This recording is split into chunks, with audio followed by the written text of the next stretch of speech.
شارك وزير الأوقاف والإرشاد دكتور محمد شبيبة في ندوة الحج الكبرى في نسختها 48 تحت عنوان مراعاة الرخص الشرعية والتقيد بالأنظمة المرعية في شعيرة الحج التي نظمتها وزارة الحج والعمرة السعودية بمشاركة أكثر من 500 محاضر ومشارك من العلماء ومفكري العالم الإسلامي.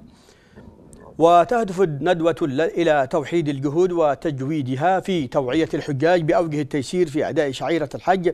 بالإضافة إلى تطويع الخطط التشغيلية بما يتناسب مع التنوع الفقهي والمذهبي للحجاج، ما يسهل أداء المناسك بيسر وسهولة.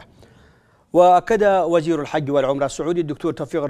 توفيق الربيعة أهمية الندوة في إبراز الدور الثقافي والحضاري للمملكة في خدمة الحج والحجيج وتسليط الضوء على أهم الإنجازات والمشروعات والتطورات المتلاحقة في الحرمين الشريفين